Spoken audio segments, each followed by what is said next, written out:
Narito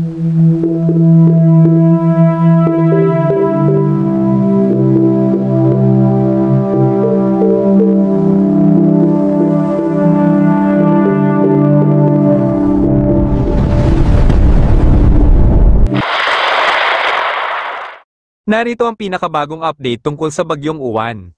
Bahagya itong lumakas at isa ng super typhoon. Taglay nito ang lakas ng hangin umaabot sa 190 km per hour at may pagbugsong 210 km per hour.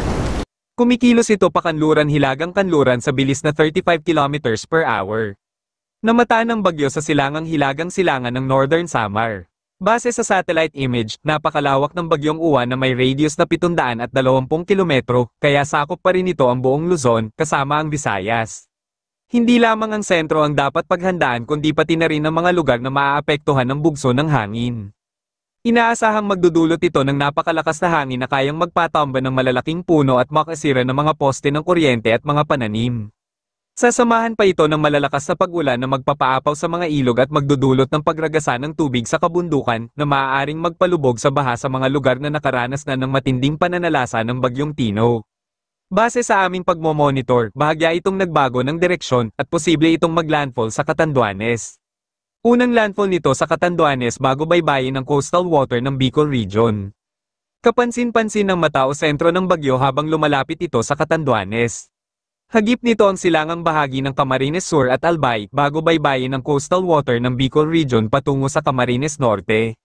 Inaasahan ng pangalawang landfall sa Aurora bago baybayin ng Quirino, Nueva Vizcaya, Nueva Ecija, Pangasinan, Benguet, at La Union. Laging tandaan na napakalawak ng sakop ng Bagyong Uwan, kaya hindi lamang ang sentro ang dapat maghanda kundi pati na rin ang mga apektado ng malakas na hangin at pag-ulan na magdudulot ng pagbaha at pagguho ng lupa. Sa kasalukuyan, nakataas pa rin ang tropical cyclone wind signal sa mga sumusunod na lugar. Signal number 5, Catanduanes, silangang bahagi ng Camarines Sur. Signal number 4, hilagang bahagi ng Albay, Camarines Norte. Signal number 3, Quezon, Polillo Islands, hilaga at kanlurang bahagi ng Camarines Sur, kanluran at sentrong bahagi ng Albay, Sorsogon, Northern Samar, hilagang silangang bahagi ng Eastern Samar. Signal number 2, sentrong bahagi ng Eastern Samar, hilaga at sentrong bahagi ng Samar, timog bahagi ng Sorsogon, Ticao Islands, Burias Islands, Marinduque, kanlurang bahagi ng Quezon, Laguna, Cavite. Signal number 1, Ilocos Norte, Apayao, Cagayan Valley Region, Kalinga, Abra, hilagang bahagi ng Isabela, Batangas, Oriental Mindoro, Occidental Mindoro, Romblon, Masbate, Biliran, Leyte, Dinagat Islands. Maging alerto sa paglandfall ng bagyo ngayong araw. Mayroon ding wind signal habang ang Bagyong Uwan ay nasa Aurora area. Signal number 5, Aurora, sentrong bahagi ng Quezon, sentro at silangang bahagi ng Nueva Vizcaya. Signal number 4, hilaga at timog bahagi ng Aurora, hilagang bahagi ng Quirino, hilaga at kanlurang bahagi ng Nueva Vizcaya, hilagang bahagi ng Nueva Ecija, hilagang silangang bahagi ng Pangasinan, Benguet, La Union, timog bahagi ng Ilocos Sur. Signal number 3, timog bahagi ng Isabela, Mountain Province, hilagang bahagi ng Ilocos Sur, timog ng Abra, Polillo Islands, hilagang bahagi ng Quezon, timog bahagi ng Nueva Ecija, hilagang bahagi ng Tarlac, Pangasinan. Signal number 2, sentrong bahagi ng Quezon, Rizal, hilagang silangang bahagi ng Laguna, Metro Manila, timog at sentrong bahagi ng Bulacan, Pampanga, timog bahagi ng Tarlac, Zambales, hilagang bahagi ng Isabela, Kalinga, hilaga at sentrong bahagi ng Abra, Ilocos Norte, timog bahagi ng Abra, timog bahagi ng Cagayan Valley Region. Signal number 1, hilagang bahagi ng Camarines Sur, Camarines Norte, timog bahagi ng Quezon, kanlurang bahagi ng Laguna, Batangas, Cavite, Bataan, Marinduque, hilagang bahagi ng Oriental Mindoro, hilagang bahagi ng Occidental Mindoro, hilagang bahagi ng Apayao, Cagayan Valley Region. Ang mga nabanggit na lugar ay nakataas ang tropical cyclone wind signal kapag ang Bagyong Uwan ay nasa Aurora area na. Asahan ng malakas na hangin. Ito ay babala upang makapaghanda ang ating mga kababayan. Narito ang mga babala sa malakas na pag-ulan. Pulang babala, inaasahan ng 200 mm na pag-ulan sa Camarines Norte, Camarines Sur, Catanduanes, Albay, Sorsogon, at Northern Samar. Pinaghahanda ang mga residente sa pagbaha at pagguho ng lupa, lalo na sa mga bundok. Orange rainfall warning, inaasahan ng 100 hanggang 200 milimetro na pag-ulan sa Eastern Samar, Biliran, Masbate, Burias Islands, Marinduque, Quezon, Laguna, at Aurora.